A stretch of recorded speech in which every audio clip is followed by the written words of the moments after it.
एक मालिक है और वो मालिक अपने नौकर से कहता है कि तू हर रोज मुझे 1 लीटर दूध गर्म करके पिलाएगा, ये तेरी ड्यूटी है। तो नौकर रोज 1 लीटर दूध पिलाता था। कुछ दिन बाद नौकर जो है उस दूध में से 1/4 लीटर दूध खुद पी जाता था और बाकी दूध में पानी मिला के मालिक को पिलाता था। फिर कोई मालिक से शिकायत करता है कि साहब ये जो नौकर आपने रखा है ये दूध में गड़बड़ करता है। तो मालिक ने कहा अच्छा ऐसा है क्या, और उसने नौकर की निगरानी के लिए एक और नौकर रखा। अब 2 नौकर हो गए, तो दोनों नौकरों ने 1/4 लीटर दूध खुद पीना शुरू किया और बाकी दूध में वो पानी मिला के मालिक को पिलाते थे। कुछ दिन बाद फिर मालिक को कुछ लोगों ने कहा कि आपके ये 2 नौकर जो हैं वो दूध में पानी मिला के पिला रहे हैं आपको। तो उसने कहा अच्छा ऐसा है। तो उसने एक और नौकर रखा, बोला इन दोनों पे निगरानी रखो। अब 3 नौकर हो गए, तो तीनों 1/4 लीटर दूध पीते थे, मालिक को 1/4 लीटर दूध में पानी मिला के पिलाते थे। मालिक की तबीयत भी थोड़ी कमज़ोर होने लगी, थोड़ा वीक हो गया वो। फिर किसी ने कहा कि आपका स्वास्थ्य बड़ा गड़बड़ हो गया है, आप तो बहुत कमज़ोर होते जा रहे हैं, ये नौकर आपके बड़ा गड़बड़ कर रहे हैं। तो उसने बोला अच्छा ऐसा हो रहा है क्या। तो उसने एक और नौकर रखा, बोला इन तीनों पे निगरानी रखो कि ऐसा ना हो। अब जब 4 नौकर रख लिए तो दूध तो 1 ही लीटर था। थोड़े दिन ठीक मिला, फिर चारों नौकर मिल गए और दूध पीने लग गए। अब मालिक को क्या पिलाएं। तो वो क्या करते थे कि जब मालिक सो जाता था तो जो दूध पे थोड़ी मलाई जमती है ना ऊपर, वो मलाई लेके मालिक की मूंछ पे लगा देते थे। सुबह मालिक उठ के कहते कि बड़ी भूख लग रही है, तुम लोगों ने रात को दूध नहीं पिलाया। तो कहते नहीं नहीं मालिक पिलाया, आपका हाजमा खराब है, आपकी तबीयत ठीक नहीं है। वो कहता क्यों कैसे। और फिर वो मालिक को आईना दिखाते, कहते ये देखिए साहब अभी भी प्रूफ है। कौन सा प्रूफ है, आपके मूंछ पे देखिए मलाई जमी हुई है। तो अब मुझे बताइए दोस्तों कि ये कहानी है या हकीकत। हकीकत है। तो इसमें मालिक कौन है और नौकर कौन है। हाँ आप बताइए। इसमें मालिक जो है जनता है और नौकर जो है वो सरकार है। हाँ बिल्कुल सही पहचाना आपने। आप लोगों ने भी ये बात पहचान ली थी। दोस्तों अब मुझे बताइए कि ये जो बड़े बड़े घोटाले होते हैं देश में और जो पैसा लूटा जाता है वो किसका पैसा जाता है। हाँ हाँ आप बताइए। सरकार का। सरकार का पैसा जाता है। लेकिन सरकार के पास ये जो पैसा आता है वो आता कहाँ से। हाँ हाँ बताइए। टैक्सेस। बिल्कुल सही, टैक्सेस से। अच्छा आप में से कितने लोग हैं जो टैक्स नहीं भरते। जरा संभाल के जवाब दीजिएगा, इनकम टैक्स डिपार्टमेंट देख रहा है ये शो। बताइए आप में से कितने ऐसे हैं जो टैक्स नहीं भरते। तो कई लोग हैं यहां पर जो टैक्स नहीं भरते। दोस्तों यही सवाल हमने देश में अलग अलग किस्म के लोगों से पूछा और उन्होंने हमें क्या जवाब दिया, आइए देखते हैं। आप टैक्स भरते हैं? टैक्स किस बात का। टैक्स मेरे इतना इनकम ही नहीं है कि मैं टैक्स भरूंगा। यहाँ कमाने खाने को तो पूरा नहीं पेट भरता, कहाँ से टैक्स भरूंगा साहब। टैक्स इतनी कमाई नहीं होती, टैक्स कहाँ से दूंगा। बैंड वाले हमको क्या पता है कि टैक्स क्या होता है। किसका टैक्स चाहिए आपको? आप टैक्स भरते हैं? किस चीज का टैक्स मतलब। हम टैक्स नहीं भरते। सर ड्राइवर आदमी हो, 10,000 का नौकरी कर रहे हो, उसमें टैक्स क्यों भरे। क्या आप लोग टैक्स भरते हैं। नहीं काय का भरते टैक्स। नहीं भरते।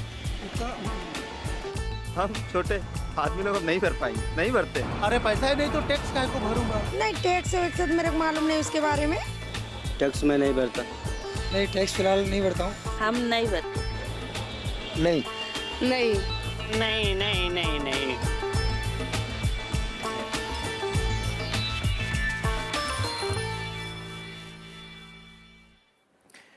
दोस्तों हमारे साथ इस वक्त है यामिनी अय्यर जी, जो accountability initiative centre for policy research इस नाम की संस्था के साथ जुड़ी हुई हैं। यामिनी जी बहुत बहुत शुक्रिया हमारे साथ जुड़ने का। मुझे बताइए कि इन सारे लोगों का कहना है कि ये टैक्स नहीं भरते, ये बात कितनी सही है कितनी गलत है। बिल्कुल गलत। इस वीडियो में सारे लोगों ने टैक्स भरा है। कैसे। आमिर आप मुझे एक बात बताइए, आपके पास मोबाइल फोन तो होगा। जी खरीदा था खुद। नहीं मैंने मैनेजर ने लिया था मेरे लिए। हाँ। यहाँ पे किसी ने तो अपना मोबाइल फोन खरीदा होगा। मोबाइल फोन के जो बक्से के पीछे वो पर्ची है उसको ध्यान से देखा था। उस पे क्या लिखा हुआ है, इंक्लूसिव ऑफ टैक्सेस। तो जब मोबाइल फोन खरीदा तो आपने भी टैक्स दिया, सभी ने टैक्स दिया। और जब मोबाइल फोन का बिल भी भरते हैं तो उस पे भी टैक्स देते हैं। लेकिन हर आदमी तो मोबाइल फोन नहीं खरीद पाता। मोबाइल फोन को छोड़िए, अगर आप सोचें आपके रोज की जिंदगी में सुबह से लेकर शाम तक जिन सभी चीजों का आप प्रयोग करते हैं वो कहीं से आपने खरीदा तो टैक्स दिया, टूथपेस्ट खरीदा टैक्स भरा, ब्रश खरीदा टैक्स भरा, कोम खरीदा टैक्स भरा, खाने पीने की चीजों पर भी टैक्स पड़ता है। जो कुछ भी पैकेज से आपने खरीदा, चिप्स खरीदा, पैकेज नमक खरीदा या चीनी खरीदा, उस पे टैक्स, दाल खरीदी उस पे टैक्स, चाय की पत्ती उस पे टैक्स। तो हर चीज पे टैक्स लगता ही है। जब सभी ने कहा यहाँ पे कि उन्होंने टैक्स नहीं भरा, उनके मन में एक ही सोच था, मेरी आमदनी नहीं है या शायद कम है, जिसकी वजह से मैंने अपना इनकम टैक्स नहीं भरा। बट असल में दो टाइप के टैक्स होते हैं, एक डायरेक्ट टैक्स जिसका एक उदाहरण है हमारा इनकम टैक्स, और दूसरा इनडायरेक्ट टैक्स। और अगर इन आंकड़ों को ध्यान से देखोगे तो पता लगेगा कि ये जो 1/3 टैक्स केवल ही वो है जो हमारी डायरेक्टली इनकम टैक्स वगैरह से सरकार में आपका पैसा पहुंचता है। जी जी जी। बाकी जो टैक्स है, जो बड़ा हिस्सा है वो अपने इनडायरेक्ट टैक्स से आता है। जो चीजें हम खरीदते हैं सबसे ज्यादा वहां से आता तो है। 2/3 वहां से आता है। बिल्कुल, सुबह से लेकर शाम तक टैक्स भरते रहते हैं हम। तो इसका मतलब ये हुआ कि हर हिंदुस्तानी, चाहे वो गरीब आदमी हो अमीर आदमी हो, टैक्स भरता है। बहुत बहुत शुक्रिया यामिनी जी हमसे बातचीत करने का। Thank you so much. Thank you. तो दोस्तों, अब मैं दोबारा आपसे पूछना चाहता हूं कि जब देश में कोई घोटाला होता है और कोई भ्रष्ट नेता या भ्रष्ट अधिकारी सरकार का पैसा लूटता है, तो वो असल में किसका पैसा होता है? हम सब का पैसा जाता है, हम सब का जाता है। बिल्कुल सही। मुझे अक्सर ताज्जुब होता है दोस्तों कि जब भी कोई घोटाले की खबर आती है तो मैं देखता हूं कि लोग बड़ा मजा लेकर उसकी बातें करते हैं, हंसते भी हैं कि यार वो 10,000 करोड़ उड़ा के ले गया, कोई 20,000 करोड़ उड़ा के ले गया। इस दफा जब आप कोई घोटाले की खबर पढ़ें तो ये जानकर पढ़ें कि किसी ने हमारे रोज की मेहनत की कमाई का पैसा लूटा है।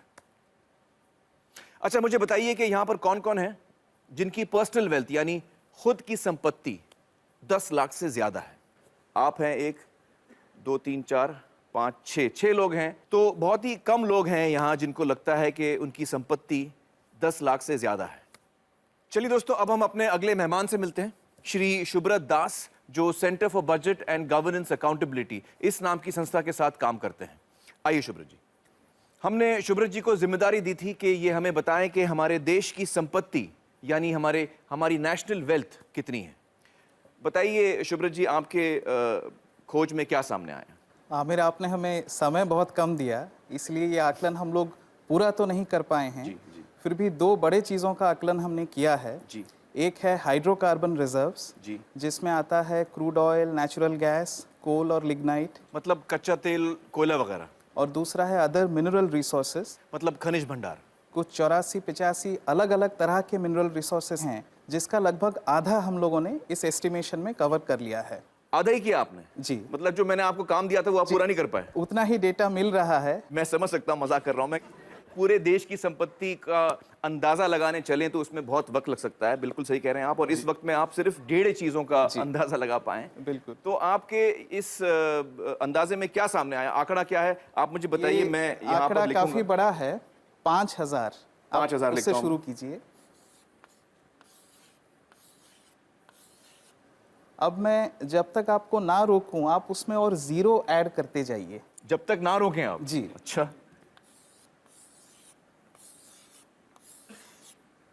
कुछ और जीरोस लगाइए। तो ये तो बोर्ड खत्म हो गया शुभ्रत जी।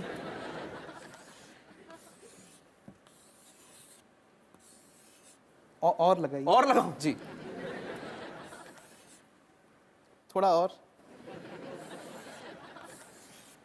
एक और है? एक और। आप सच कह रहे हैं? जी, बस एक और।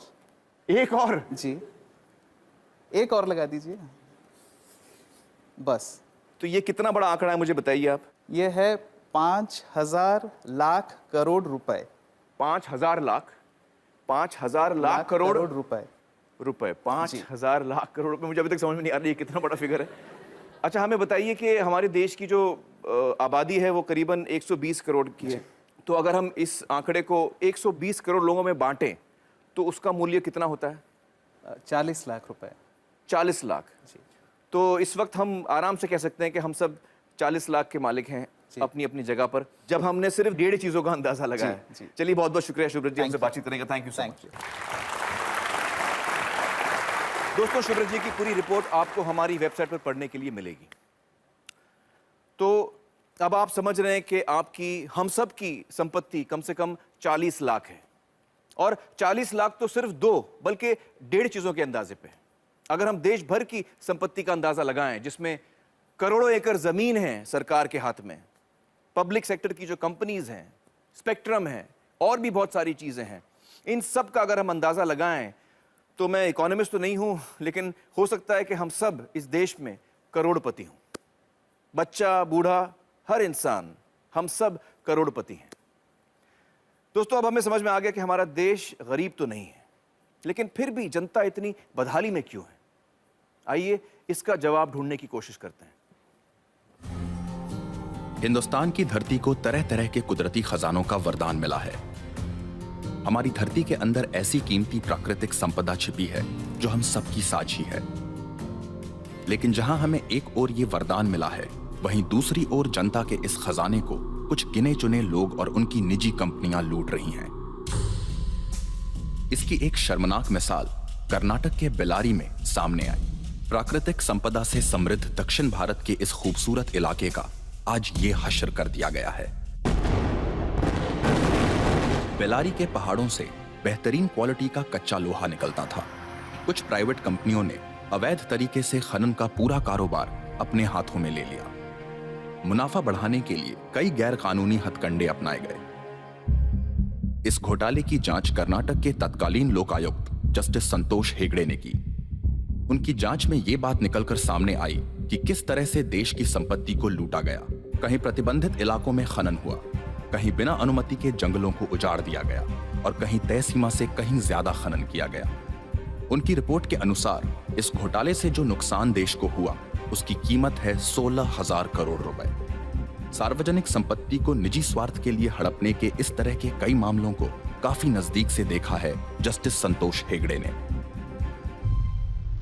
Thank you so much for joining us justice Hegde. Sir, आपने हमारे देश के एक बहुत बड़े घोटाले की जांच की है, जो बेल्लारी माइनिंग स्कैम के नाम से जाना जाता है। आपकी तहकीकात में क्या सामने आया? जिस तरीके से वहाँ हमारे देश के प्राकृतिक संसाधनों की लूट हुई, जो असल में नागरिकों की संपत्ति है, वो विश्वास के परे है। उनके दिमाग में सिर्फ एक ही चीज थी, पैसा बनाना किसी भी कीमत पर। सरकार को जो पैसा उस वक्त हर एक मैट्रिक टन के खनन के लिए दिया जा रहा था, वो था सिर्फ 27 रुपए प्रति टन। और उसी एक टन के लिए एक्सपोर्टर्स माल कहाँ भेज रहे हैं, कितनी दूर भेज रहे हैं, उसके हिसाब से 6 से 7 हजार रुपए कमा रहे थे। ओ बाप रे। जब वो लोग इस काम में उतरे, तब कुछ नहीं था उनके पास, पर देखते ही देखते 2-2, 3-3 हेलीकॉप्टर, हवाई जहाज, उनके उड़ने के लिए रनवे, सब कुछ बना लिया उन्होंने। सोने के सिंहासन बना लिए उन्होंने अपने लिए। मैंने जो अपनी रिपोर्ट दी थी, उसमें क्या सामने आया कि कर्नाटक के 3 मुख्यमंत्री दोषी पाए गए। उसमें वो मुख्यमंत्री भी शामिल थे जो उस वक्त सत्ता में थे। 9 और मंत्री भी दोषी पाए गए थे। उसके अलावा 797 अधिकारी, जिसमें 14 IAS अफसर थे, कर्नाटक एडमिनिस्ट्रेटिव सर्विस के अफसर थे, और कई और विभागों के अफसर, सब शामिल थे। मतलब लगभग पूरा प्रशासन इसमें शामिल था। मुझे लगता है कि हम सब के लिए एक बात समझना बहुत जरूरी है, खासतौर से जो नौजवान यहाँ बैठे हैं, कि जिस तरफ हम जा रहे हैं, अगर हम इस बर्बादी को यहीं नहीं रोकेंगे, इस पर अंकुश नहीं लगाएंगे, तो हम बहुत मुश्किल में फंस जाएंगे। देखिए, 1950 के दशक में एक घोटाला हुआ था, जीप स्कैम। उसमें देश को 52 लाख रुपयों का नुकसान हुआ। उस वक्त के हिसाब से एक बड़ी रकम थी, पर फिर भी आप देखिए कि 52 लाख में कितने जीरो होते हैं। और भी कई घोटाले थे, LIC में मुंद्रा घोटाला, भारत बैंक का डालमिया घोटाला, नगर वाला स्कैम सेंट्रल बैंक में। हर साल घोटाले होते थे। सोचने वाली बात यह भी है कि सब घोटाले तो बाहर भी नहीं आते हैं। 100 में से कोई 1 या 2 ही जनता के सामने आ पाते हैं। अब 2010 पे आते हैं। कॉमनवेल्थ गेम्स, 70,000 करोड़ का घोटाला। 2G scam, 1,76,000 crore. 2012 पे आइए, कोलगेट घोटाला, 1,86,000 करोड़।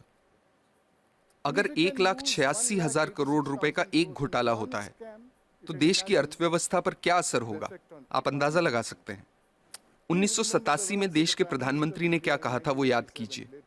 स्वर्गीय राजीव गांधी ने कहा था कि सरकार 1 रुपया गरीबों के लिए खर्चती है तो उसमें से सिर्फ 15 पैसे ही उन तक पहुंचते हैं। कुछ वक्त पहले कर्नाटक में हमने पढ़ा कि गरीबों को 1 रुपए किलो चावल देने की घोषणा हुई है, जिसके लिए सरकार एक मोटी रकम खर्च कर रही है। कुछ हफ्ते ही बीते थे कि अखबारों में ये रिपोर्ट्स आनी शुरू हो गईं कि जो पैसा गरीबों को 1 रुपए के हिसाब से चावल देने के लिए खर्चा जा रहा है, उससे जो चावल खरीदा जाता है वो या तो एकदम सड़ा हुआ होता है, या जहां अच्छे चावल की खरीद हुई है वहां उसे गोदामों से चुरा चुरा के प्राइवेट लोगों को दे दिया गया है। इस तरीके से पैसे की लूट हो रही है। कैसे बच पाएंगे हम? सर, इस तरह के घोटालों का, भ्रष्टाचार का आम लोगों की जिंदगी पर कैसे असर पड़ता है? आप अपने रोजमर्रा के खर्चों को देखिए। पिछले साल के मुकाबले इस साल कितनी महंगाई है, क्योंकि जो पैसा देश के विकास के लिए रखा गया है, जिसे देश की प्रगति के लिए इस्तेमाल में लाना चाहिए, वो पैसा 85% चुरा लिया जाता है। देश के प्रधानमंत्री ने कहा था, मैं नहीं कह रहा, मेरे अंदाजे से तो अगर 1988 में 1 रुपए में 15 पैसे ही सही जगह पर पहुंचते थे तो आज 5 रुपयों में से 15 पैसे पहुंचेंगे। ये हो रही है हमारी तरक्की। हम लोग, आप हेल्थ केयर को लीजिए। सरकारी अस्पतालों को काफी नजदीक से मैंने देखा है कि वहां क्या हो रहा है। मैं आपको एक मिसाल देता हूं। 2010 में एक गांव की महिला डिलीवरी के लिए सरकारी अस्पताल आई। उससे पैसे मांगे गए, उसके पास पैसे नहीं थे। अस्पताल ने साफ इनकार कर दिया। महिला के साथ जो व्यक्ति था वो पैसों का इंतजाम करने गांव भागा। फिर अस्पताल वालों ने महिला को कहा कि यहां मत बैठो, बाहर जाओ। वो बेचारी उस हालत में सड़क पार करके बाहर बस स्टॉप पर जाकर बैठ गई। जब तक पैसों का इंतजाम होता, बाहर उसी बस स्टॉप पर उसकी डिलीवरी हुई। ये किस तरह के समाज में जी रहे हैं हम? मुझे लगता है कि लालच तो एक बात है, लेकिन लालची होने के साथ साथ हम अपनी इंसानियत भी पूरी तरह से खो रहे हैं। हम इंसान से शैतान बन रहे हैं। हमें इस बात से कोई फर्क नहीं पड़ रहा कि दूसरे लोगों के साथ क्या हो रहा है। हर जगह, हर डिपार्टमेंट का यही हाल है। कुछ ईमानदार लोग भी हैं। मैं ये नहीं कह रहा कि सभी 125 करोड़ लोग बेईमान हैं, लेकिन ज्यादातर लोग मजबूरी में ईमानदार हैं, क्योंकि उनके पास बेईमानी करने का मौका ही नहीं है। आज के हालात ऐसे हैं कि एक आदमी जो बड़े ओहदे पे है, वो अगर दूसरे पर उंगली उठाकर कहता है कि आप भ्रष्ट हैं, करप्ट हैं, तो सामने वाला इनकार नहीं करता। वो पलटकर कहता है कि आप नहीं हो क्या भ्रष्ट? That's so true. That is so true. ऐसी सोच बन चुकी है। यहाँ जो नौजवान मौजूद हैं उनसे मैं कुछ कहना चाहता हूँ। Sure, please. मेरी पीढ़ी के लोग अब हालात नहीं बदल पाएंगे। अब सिर्फ आप ही हालात बदल सकते हैं। और आपके लिए अच्छी बात यह है कि लालच सब सरहदें पार कर चुका है, सिर के ऊपर निकल गया है। अब और ऊपर जाने की जगह ही नहीं बची। आपके पास मौका है उसे नीचे लाने का। ये काम आपको जरूर करना है, मेरी खातिर नहीं, अपनी खातिर, अपने बच्चों की खातिर।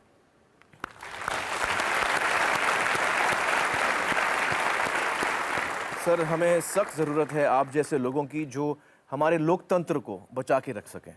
बहुत बहुत शुक्रिया हमारे साथ बातचीत करने का। Thank you so much sir. दोस्तों, सोचने की बात है कि जिनके हाथों में हम अपनी संपत्ति की चाबी दे रहे हैं, वो हमारी संपत्ति को कैसे लूट रहे हैं। आपको याद होगा मेरी मालिक और नौकर वाली कहानी। यहाँ पर लेते हैं छोटा सा ब्रेक, बहुत जल्द हाजिर होते हैं।